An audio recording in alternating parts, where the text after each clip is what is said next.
Race करो, शाबाश शाबाश, बढ़िया बढ़िया बढ़िया। Now good your class, thank you, nice doing, good boy. Announce कर दे, मामा से पूछ ले, मामा मैं जाऊं?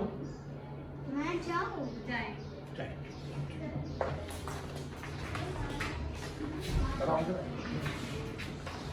एक तरफ ही मूव करना पड़ेगा, ठीक है।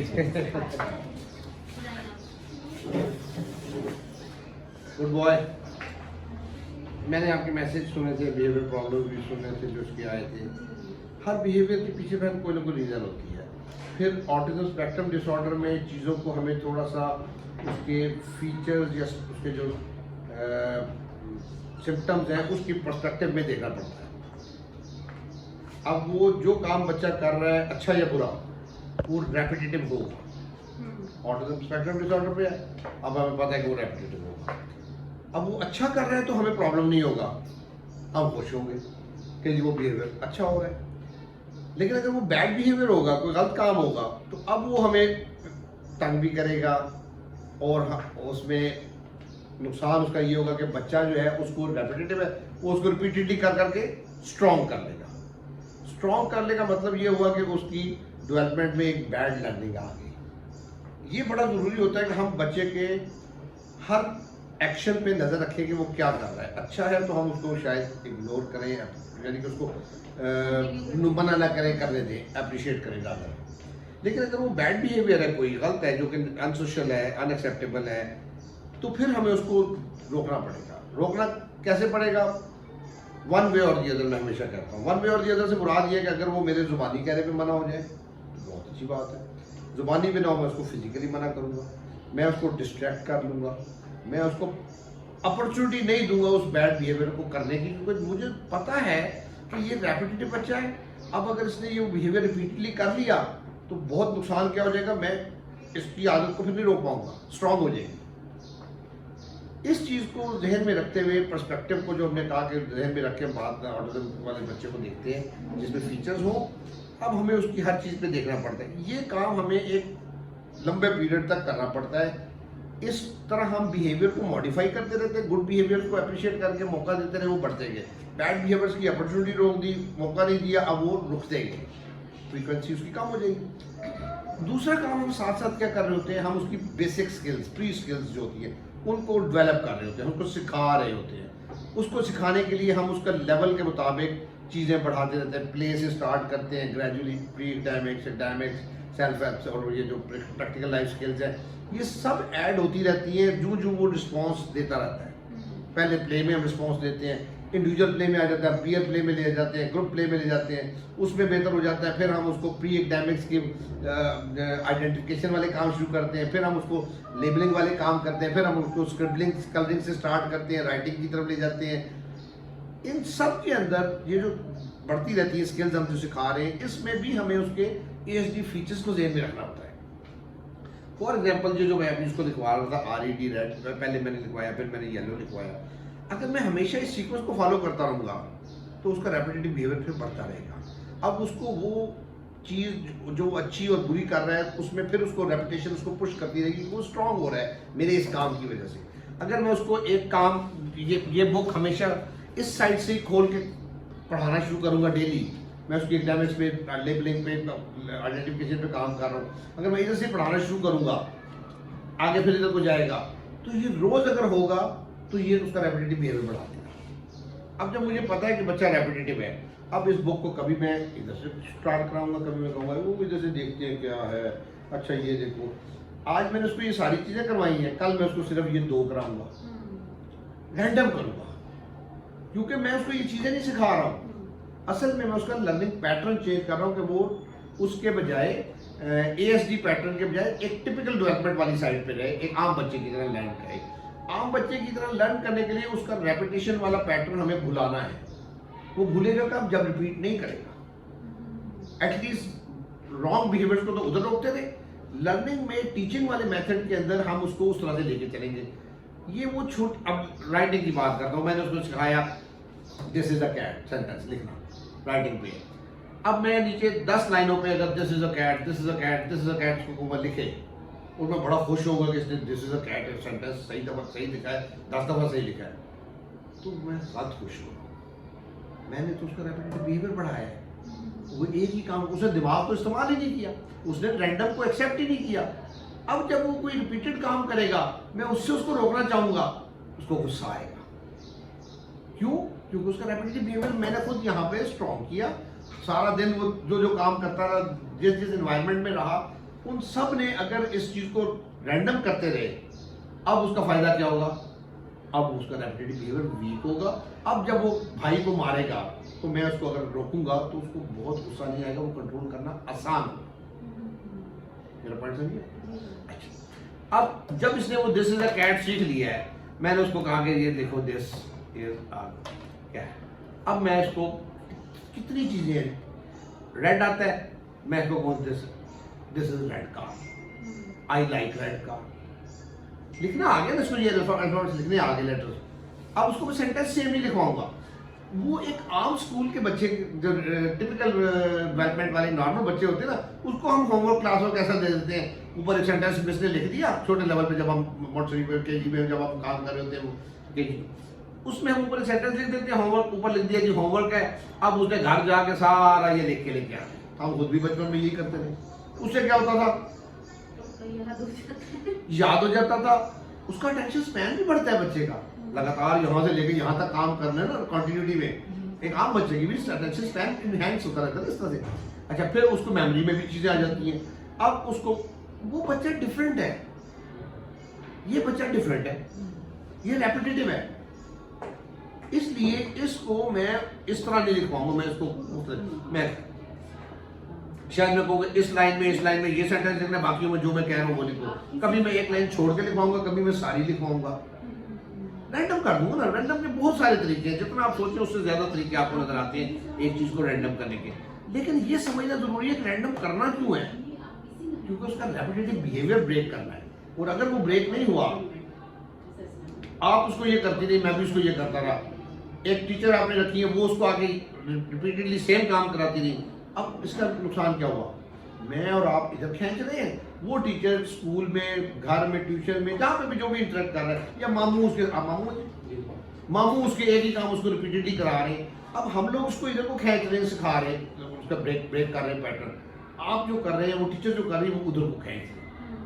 अब इसको टाइम फ्रेम में देखें, जो काम ज्यादा होगा वो उस तरफ जाएगा। टग ऑफ वॉर में क्या होता है? रस्सा खींचते हैं, हम इधर खींचते हैं, ऑपोजिट पार्टी उधर खींच रही है, किसकी तरफ जाता है? जो ज्यादा जोर लगाता है, जिसके बंदे ज्यादा ताकतवर होंगे, जिस साइड पे टीम ज्यादा मेंबर्स ज्यादा होंगे या स्ट्रांग होंगे, दे विल पुल इट। अब वो सारे दिन के अंदर, इतना बड़े दिन के अंदर हम रैंडम कर रहे हैं इतनी जगहों पे, रिपीट हो रहा है इतनी जगहों पे, बच्चा का रिस्पॉन्स सही नहीं होगा। मेरे इल्म के मुताबिक, मेरे तजर्बे के मुताबिक, दुनिया में कोई चीज ऐसी नहीं है जो इस चीज को चेंज करे, माँ सिवाय इसके, मैंने 28 सालों में अभी तक मुझे कोई चीज सामने नहीं आई जो इस पैटर्न को चेंज करे, माँ सिवाय इसके कि हम इस एरिया को, टाइम को बढ़ा दें, जिसमें हम रैंडम एएसडी फीचर्स के ऑपोजिट काम ज्यादा कर दें। उसके सपोर्ट वाले काम जब कम होंगे, 2 महीने, 4 महीने, 6 महीने बाद क्या होगा? लर्निंग में नजर आएगा, उसको प्रॉपर लर्निंग में आ जाएगा। फिर रेपिटेटिवनेस क्या होती है? Environmental behaviour. आपके साथ एक बिहेवियर हमेशा 2 चीजों पे डिपेंड कर रहा होता है, एक एनवायरनमेंट के साथ और एक इंडिविजुअल के साथ। इस माहौल में जो काम सलाह करता है वो दूसरे माहौल में उसका नहीं करेगा, उसमें जैसा करता है वो यहाँ नहीं करेगा। अभी मैंने इसकी मतलब 20-25 मिनट की जो रिकॉर्डिंग होगी शायद, जो भी मैंने इसको काम कराया है, और जितने भी उसको देख लें, उससे पहले की वीडियोस को देख लें, क्लास एनवायरनमेंट में, ग्रुप एनवायरनमेंट में स्टेमिंग है, वर्बल रेपिटेशन भी नहीं है। मैंने वही काम कराया जो आपने उस वीडियो में मुझे भेजा है, इसमें उसने बिल्कुल रिपीट नहीं किया, आपके पास कर रहे हैं। इसका मतलब क्या हुआ? इसका मतलब ये हुआ कि वो एनवायरमेंटल बिहेवियर में चला गया। एक एनवायरनमेंट में एक तरह से कर रहे हैं, जैसा हमने कराया यहाँ पे वैसा कर रहा है, वहां पे जैसा आपने कराया उस एनवायरनमेंट में, आपने कराया, टीचर ने कराया, मामू ने कराया, एनीबॉडी, उसने वहां पे वो उस तरह से कर रहा है। अब उसकी लर्निंग क्या होगी?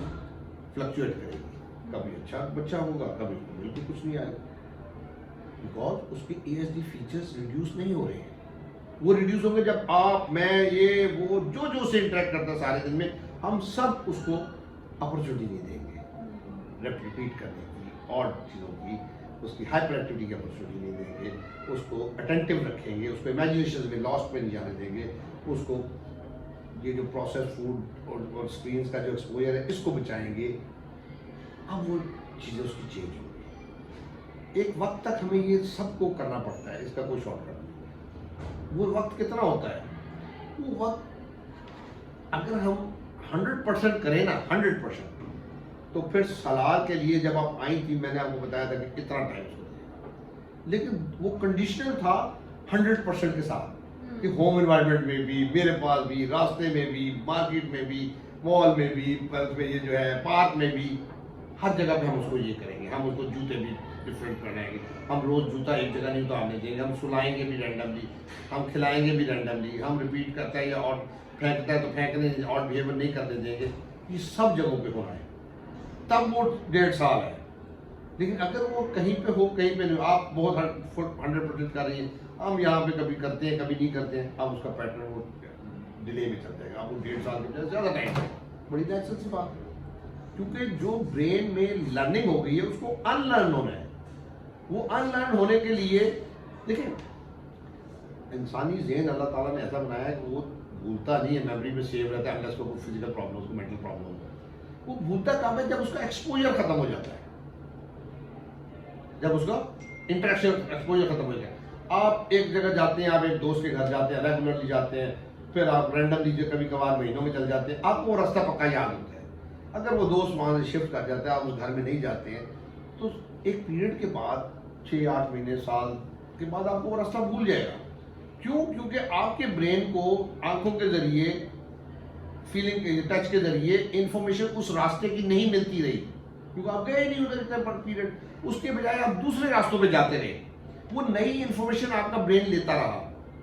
अब वो जो पुरानी इंफॉर्मेशन थी वो फेड होते होते होते खत्म हो गई। ठीक है? इस तरह से इसी चीज को आप ये देखिए, जब हम उसको रिपीटेडली सेम पैटर्न पे और चीज नहीं करने देंगे, अपॉर्चुनिटी मैंने कहा रोकेंगे एक लंबे पीरियड तक, नया एक्सेप्टेबल बिहेवियर देते रहेंगे। भाई को गिराता है, मारता है, भाई को गिराने नहीं देंगे, अलर्ट रहेंगे, पास जाता है उससे पहले अलर्ट रहेंगे, नहीं हो ना गिराने पाए। भाई के पास ले जाएंगे, भाई को प्यार करवाएंगे, भाई को दिलवाएंगे, भाई से खिलाएंगे, लेंगे, इंटरेक्ट, दूसरा एक्सपोजर उसको देंगे एक्सेप्टेबल। अब जब ये करेंगे तो क्या होगा? वो ये लर्न करेगा और इसको रेपिटेटिव तो है, अब वो इसको रिपीट करने की तरफ आएगा, ना कि उस पिछले वाले को। लेकिन वो पिछले वाला जितना स्ट्रेंथन हुआ है उसको अनलर्न होने के लिए भी इतना टाइम चाहिए।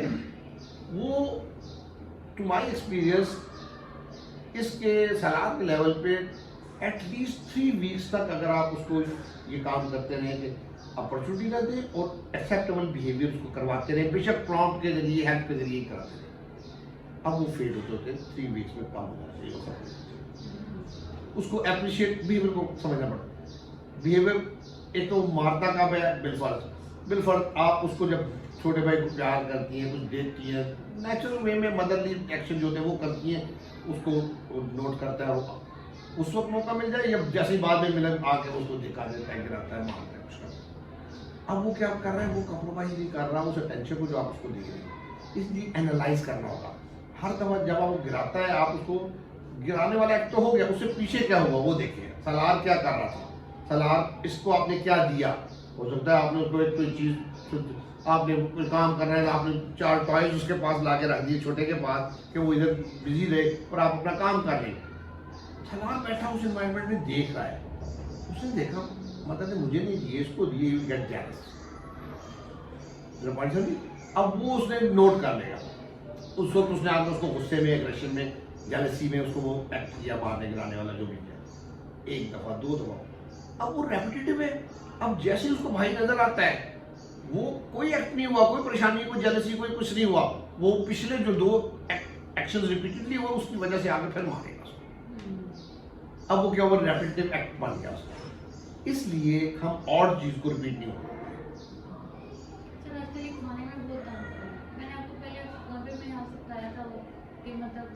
कोई ना कोई चीज़ साथ ले लेते हैं, जिस तरह हम नॉर्मली बैठ के खाना खाते हैं ना, उस तरह ये जैसे जब टेबल बैठ कर वैसे नहीं खाता। कोई एक्टिविटी साथ से चाहिए और बुक्स पकड़ लेगा अगर वो चीज़ रोको तो फिर उसके बाद देखिए मैं नहीं कह रहा हूँ, देखिए एक चीज़ होती है कंप्लाइंस।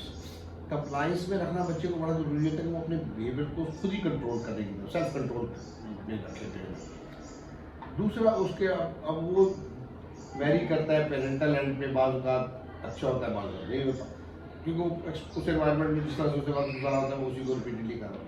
अब आपको एक तो उसमें ड्रिल्स करनी होगी उसके बिहेवियर को समझते हुए। वहाँ पे जहाँ पे वो लंच करता है, कोई बुक या कोई चीज़ नहीं होती, एक्टिविटी नहीं होती उसके बाद, वो बैठ कर आराम से खाता है। आपने देखा है कितनी वीडियोस उसकी मैंने आपको शेयर की।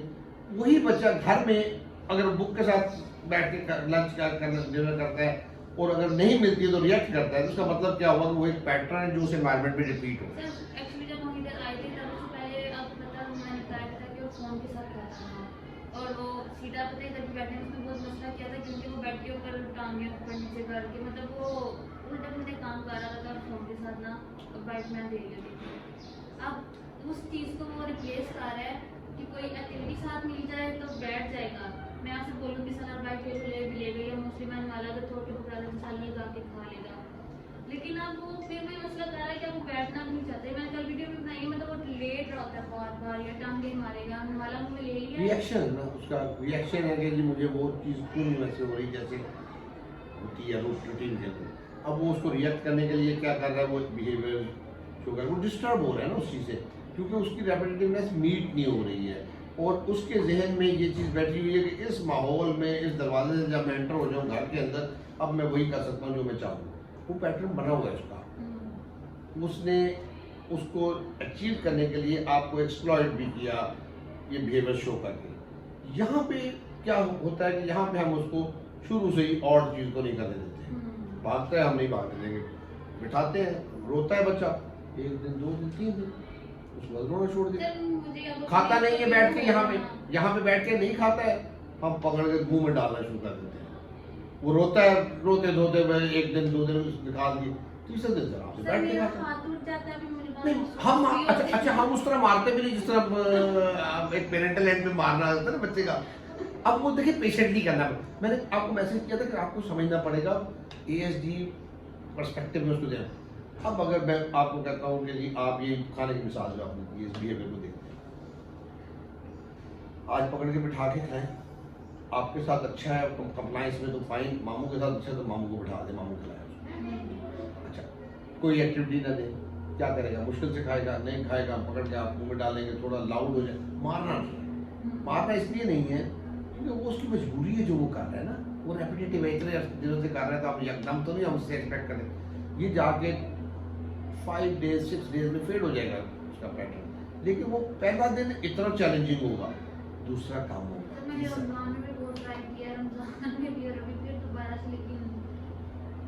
मैं आपको यहाँ पे ड्रिल तो करवा दूँ उसके साथ कि आप यहाँ पे बैठा जाए, उसको बगैर यहाँ आराम से खाएगा, यकीन करें। घर में वो इन्वायरमेंट है जिसमें उसने वो काम उस तरह से करना, उस इन्वायरमेंट में ही काम करने पड़ेंगे। ये काम हमें उस वक्त तक करने पड़ते हैं जब बच्चे की अंडरस्टैंडिंग से डेवलप हो रही होती है।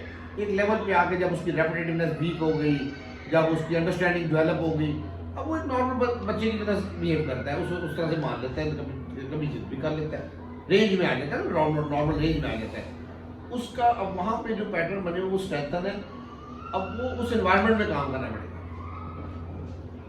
मैं आउट ऑफ दी उसमें ये कर सकता हूँ कि किसी दिन मैं किसी टीचर को तो जाए आपके साथ बैठ के उसको खिलाए, एक ये है। लेकिन वो उससे अच्छी चीज़ ये है कि आप सीख लें, आप समझ लें कि जी ये हल है इसका, कोई मुश्किल चीज़ नहीं है। आपको पेशेंटली उसको 2-3 दिन गुजारने हैं, उसके बिहेवियर को मैनेज करना है, उस पर गुस्सा नहीं करना, मारना नहीं है। आपको पहले ही पता है कि इतना टाइम लेगा, एक पहले दिन में वो कोई नहीं। हम दरअसल ना बिग पेरेंट बात क्या कर रहे होते हैं, हम बहुत सारे प्रेशर्स में होते हैं। प्रेशर्स क्या होते हैं, हम सोच रहे होते हैं इसका फ्यूचर क्या हो, इतना प्रेशर हमारे साथ में वैसे ही आ जाता है, ये क्या करेगा आगे, कैसे होगा, आज तुम्हें देख ली, कल क्या होगी, इतनी बातें हमारे। फिर बाहर निकलते हैं, उधर से कोई कुछ पूछ लेता है हमसे, ये बोलता नहीं है, ये करता नहीं है, वो एक और नया प्रेशर हमारे साथ पे आ जाता है। फिर कोई घर में आता है, विजिटर आता है, कोई क्लोजर वाला आता है, वो आके फिर कोई बात कर देता है, बात ना भी करे तो उसका देखने का अंदाज ऐसा होता है कि वो हमें समझ आ जाती है कि हम पहले ही कॉन्शियस होते हैं। इतने प्रेशर्स के अंदर हमारे अंदर पेशेंस खत्म है, हम अपना गुस्सा एग्रेशन जितना फिर हम वो कैसे निकालते हैं बच्चे की गलती के ऊपर उसको मार के निकालते हैं। इसको इसलिए थोड़ा सा समझना पेशेंटली करना ज़रूरी है, क्योंकि हमें बच्चे की बेहतरी चाहिए, हमने उसको इम्प्रूव कराना है। हमें ये इधर से कौन क्या कह रहा है, इधर से कोई कैसे देख रहा है, we should not be worried for that, we should be strong. यदि हम अपने बच्चे के जिम्मेदार हैं, हम उसके अच्छे बुरे को समझते हैं। इनको क्या पता जो देख रहे हैं, ये तो एक लम्हे के लिए देख रहे हैं, 10 मिनट के लिए देख रहे हैं, डील कर रहे हैं। इनको क्या पता ये कैसे फेजेस में पहले था, आज है, और कैसे कैसे फेज से हमने इसको निकाला है अल्हम्दुलिल्लाह। तो इसलिए और फिर एट द सेम टाइम ना मैं हमेशा कहता हूँ कि हमें ना अपने नीचे देखना चाहिए। जिसका बच्चा बोलता नहीं है उसको जब मैं देखूँ बीइंग फादर ऑफ सलाद तो मुझे खुशी होती है। जब मैं इसको देखूँ जो फर बोलता है, फर एक्नॉमिक कर रहा है, फिर मुझे क्या होगा, डिसअपॉइंटमेंट होगी। मैं अल्लाह पर यकीन रखूँ कि मैं मेहनत करूँगा तो ये भी उस तरफ जाएगा। एफर्ट में कमी ना करूँ, लेकिन इन चीज़ों में मैं इसको इसके पिछले साल से कंपैरिजन में देखूँ, पिछले साल ये क्या कर रहा था, फिर मुझे खुशी हो, आई विल बी सेटिस्फाइड। लेकिन अगर मैं इसको इस तरह से देखूँ कि ये इसने क्या हुआ है, ये वो उसको स्थिति है कि बच्चा तो ये करता है वो करता है, तो वो एक टिपिकल डेवलपमेंट में चलने वाला बच्चा था। इसने कहाँ से स्टार्ट लिया था, नॉन वर्बल से, कुछ का बात समझ नहीं आती, कुछ ये नहीं, वहाँ स्टार्ट था ना जी। तो आज ये बोल रहा है माशाल्लाह, आज ये लिख रहा है, तो कितनी बड़ी टीचर से टाइम ज़्यादा ले ली, done so what, no two children are equal same, every child is unique. अब मुझे उसके हिसाब से देखना है। इसलिए मेरा पॉइंट ये है कि ये जो बिहेवियर है ना, सलाह यहाँ पे बिलीव जो भी हमारे अच्छे बच्चों में है, आपको पता है माशाल्लाह, हमें उसमें कोई प्रॉब्लम नहीं, बिहेवियर का, रेपिटेटिवनेस का, हाइपर समझने में। अभी पिछली वीडियो एक आपने वो जॉइंट वाली देखा था, बॉल जाता था उसकी कोशिश होती मैंने ही पकड़ के लेके आना है। अब वो उसको फिर सिखाना पड़ा कि भाई इस तरफ बॉल है तब आपने भागना है, उस तरफ बॉल है तो वो दूसरा बच्चा खड़ा है उसमें भागना है, तो हमें फिजिकली उसको रोकना पड़ा। अच्छा है आर्य जी, बस तो मैं वाइंड अप तो उसका मैंने आपको बताया कि मतलब वो देना इसको ठीक है या नहीं, क्योंकि घर में जब आता है ना मोस्टली जिसका टाइम है फ्री टाइम, ये कोई ना कोई बुक लेके तो उसको पढ़ता रहता है। मैं फार्मूला देखें इस तरह, इसका जवाब मैं आपको दूंगा ना, आप इसको चेंज कर देंगे नहीं देंगे बिलफर्ज, वो फिर गलत हो जाएगा। गलत इसलिए हो जाएगा क्योंकि रैंडम का मतलब ये है कि कोई सीक्वेंस नहीं, कभी दे भी देंगे, कभी आपके साथ देंगे, कभी आपके साथ नहीं देंगे, लीड देंगे, उसके अप्रोच से लेकिन अलग और कंप्लाइंस में रखे उसको। ये कैसे हो सकता है कि सलाह आपकी बात ना माने, ये खुद कंट्रोल करे ना, कर सकता है, यहाँ नहीं किया हुआ तो उस एनवायरनमेंट में भी करे ना। वो मैंने कहा ना इंडिविजुअल वेरी करता है। अब आपको अंडरस्टैंड करते हुए पेशेंटली करना पड़ेगा, नॉट टू वरी। अल्हम्दुलिल्लाह देखें, आप भी मदर भी जानती हैं कि उसने कितना इम्प्रूव किया, क्या क्या एरियाज में कहाँ पे प्रॉब्लम्स उसकी आई है, शुक्र करना चाहिए। ये बाकी जो छोटे छोटे प्रॉब्लम नज़र आ रहे हैं आपकी इन्वायरमेंटल है, यहाँ नहीं है, बिल्कुल नहीं, आपको पता है इस बात, वहाँ भी ठीक हो जाएंगे। आप अगर आप उसको उस तरह से रखेंगे करेंगे। देखना आपने क्या है, देखें बीइंग मदर, जब आपको पता लग गया कि इसको रैंडम होना है, अटेंशन इसकी लेनी है, इंस्ट्रक्शन में प्रोसेस कराना है, हाइपर एक्टिविटी कंट्रोल करनी है, जब आपको ये पता लग गया, अब आप इसको कोई भी काम, ये बुक वाला बात कर रही हैं आप, खाने के दौरान रीडिंग वाला कह रही हैं, या एक्टिविटी वाला कह रही हैं, मिस फलानी वाला काम कह रही हैं, मामू के साथ जाने वाला काम, हर बच्चे का और उसका भी करता है इसको, लेकिन तो उसके हर काम को आप देखेंगी। मामू को देखेंगे रोज गाड़ी में आगे बिठा के तो नहीं उसको झूले देने जाते, कहीं ये रोज तो नहीं उसको आउटिंग कराने लेके जा रहे गाड़ी में, कहीं ये एक ही पार्क में तो नहीं लेके जा रहे मामू को। Now you will see and run away. अब उसमें क्या होगा, लेकिन अगर आप इस चीज़ को अपने एनवायरनमेंट में खुद कर रही हैं और दूसरों के पास जहाँ पे सारा तो नहीं देती हैं आप, उसको कुछ टाइम मिलता है ना, और उसको आइडल टाइम बहुत ज़्यादा मिला है जिसमें वो स्ट्रीमिंग किए जा रहा है बैठा, तो अब क्या होगा, एक्सपोजर टू स्क्रीन अगर उसको कहीं पे मिल रहा है, चाहे आपके पास गेस्ट आए, आपने कहा मैं गेस्ट को टाइम दे दूँ, चलो तुम्हें टैब कर लो, तो मैं गेस्ट को डील करूंगा, लेकिन इसको टैब जरूर नहीं दूंगा, क्योंकि मुझे पता है इसकी वजह से कितना नुकसान हो जाएगा उसका, वो रेपुटेशन में जाएगा। तो वो साइड उसके जो नेगेटिव इफेक्ट्स उसके होते हैं स्क्रीन के, वो हमें पता है क्या, अब हम उसको अकॉर्डिंगली डील करें। सर अब टीचर आ रहे हैं 2 घंटे मतलब उनके पास था, हैं? इसलिए मतलब स्क्रीनिंग कम हो गई थी काफी ना। तो अब मतलब अब टीचर को एक रमजान में नहीं आएंगे, बट बस स्क्रीनिंग काफी उसकी ना बढ़ी है, काफी बढ़ी है। अब टीचर को मना भी कर दिया, तो अब मुझे सर वो भी टेंशन हो रही है। अब उसका हल देखिए क्या है, आप सब्स्टिट्यूट करें उस टाइम। देखिए हमने सारे टाइम को स्ट्रक्चर करना होता है। आप यहाँ टाइम बढ़ा दें, आप घर में किसी और को हेल्प कर लें, आप इनको पकड़ें उनको पकड़ें, स्ट्रक्चर कर दें रूटीन, ताकि बीच में उसको इस तरह का टाइम कम मिले। ये हमें ना साल डेढ़ जो पीरियड होता है ना, इसमें बहुत मेहनत करनी पड़ती है, not easy in fact. Teacher में समझना ही है जी, लेकिन उन्हें अब मना कर दिया। तो ये जो है ना बहुत चैलेंजिंग होता है, बहुत फोकस काम करना पड़ता है, तब जाके ये चीज़ें इतने पीरियड में होती हैं। और अगर कहीं पे भी हम इसको मिस कर रहे हो, कहीं पे भी किसी चीज़ को भी समझ ना आ रही हो या हमें मैनेज नहीं हो रहा, फिर ये टाइम और ये एफर्ट बढ़ जाती है, फिर बच्चा उतना टाइम ज़्यादा लेता है। ये थोड़ा समझने की है। इसलिए अब आप इसको होम एनवायरनमेंट को स्ट्रक्चर करें, don't hesitate to share it with me कि जी मैंने ये किया, ये प्लान किया, ये किया, इसमें ऐसा कर रहा है, ऐसा नहीं कर रहा है। आप फीडबैक दें। वो 1-2 दिन लेट हो जाता है मेरा रिप्लाई, बाद में आपको कमिटमेंट ऐसी होती है, लेकिन मैं नोट रखता हूँ और रिप्लाई करता हूँ उसको ना। हिटिंग जो करता है उसको इग्नोर करना है या हिटिंग को आप बताएं। इग्नोर करे तो सर पट्टी मुझे इग्नोर करना है इन अ वे कि उसने मुझे मारा, आपको मारा, आप उसको नेक्स्ट टाइम आपके पास आता है ना, एक तो नोट कीजिएगा कब मारता है, जब उसको कोई चीज नहीं मिलती है वैसे ही आके मार है, अटेंशन ले, तो उसके मारने से पहले उसको अटेंशन देना शुरू कर दें। दूर बैठा होता है, हेलो, मतलब वो एक दफा जब उसने किया टैग तो फिर उसे खेलना शुरू कर दिया। देखिए आपको पता लगे ना कि मतलब उसको, अब वो उधर बैठा खेल रहा है, आपको पता है आप मौजूद है, आपको ये समझ आ गई कि अटेंशन लेने के लिए करता है ना, अटेंशन सीकिंग बिहेवियर होते हैं। अब आप उसके उस एक्ट से पहले, बैड बिहेवियर के ट्रिगर होने से पहले इतना ही कर देंगे, ये भी अटेंशन है। आप ये नहीं करेंगे बिलफर्ज, या उससे बात नहीं करेंगे, उसको लुक नहीं देंगे, मतलब वन वे और द अदर अटेंशन उसको दें, तो उसका वो क्या करेगा, वो थोड़ी देर बाद कुछ चीज उठा के फेंकेगा, आपको आके मारेगा। अब आप अटेंशन तो अभी भी देंगे, शराब नहीं करो खबरदार, अब अटेंशन ये वाली होगी, तो वो गलत हो जाता है। अब जब इस तरह से होता है, असल में हम बिहेवियर बचा रहे थे कि वो ट्रिगर ना करें। जब एक वो ट्रिगर हो जाता है फिर संभालना मुश्किल होता है। उससे पहले बड़ी अपॉर्चुनिटीज होती है हमारे पास, हम बिहेवियर को ऑब्जर्व कर रहे हो तो हम बिहेवियर को बचा लेते हैं। और रेपिटेटिव बिहेवियर है तो वो ग्रेजुअली फेड होगा, वो सब हमें पता होता है चीज़ों को, इसका उस तरह से देख, तो इसलिए बिहेवियर को समझ के आपको उसके साथ चलना होगा और कंसिस्टेंसी लगातार करना होगा।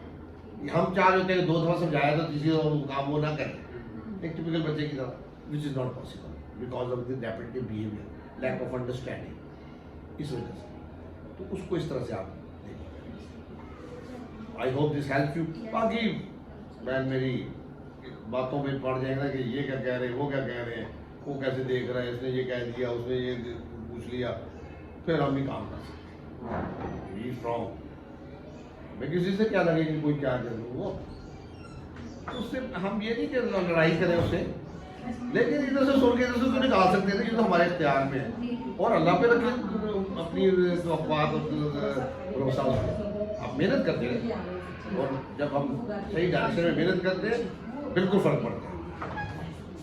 कोई कहता है कि इतने पीरियड हो गया, इसमें क्या फ़र्क आया है, क्या फ़र्क आया है, क्या नहीं आया है, आप खुद जरूर देखें, आपको तो पता है। वो उसका देखने का एंगल, उसका अंदाज क्या है, उसने उसका पास्ट नहीं देखा, वो क्या कमेंट कर सकता है, उसको नहीं पता डिटेल्स क्या है। वो तो हमने लिमिटेड टाइम के लिए एक्सपोजर मिला, उसने उसको देख लिया, उसके बाद फिर लिमिटेड से आया तो उसने कहा क्या फ़र्क आया। उस बात को आप खुद एनालाइज, जहाँ पर भी जो भी चीज़ हो खुद जरूर एनालाइज करें, आपको पता लगता रहता है। तो इसलिए अल्लाह पे होता रहता है, ही इज़ बेटर चाइल्ड, अल्हम्दुलिल्लाह अल्हम्दुलिल्लाह। और उसकी ये चीज़ें जो आपके पास है ये भी चेंज हो जाएंगी, बेहतर हो जाएंगी, लेकिन थोड़ा सा फोकस और इस वो 3-4 पॉइंट्स जो मैंने लिखे थे आपको एक्सप्लेन जिसमें किए थे ना, उसको फॉलो करें, इंशाल्लाह। Thank you, welcome. ये वीडियो बहुत सारे पेरेंट्स को हेल्प करेगी, ये जो बातचीत हमने की है। सर बहुत ज़्यादा। मैं ओपन करूँगा इसको with your permission. Thank you.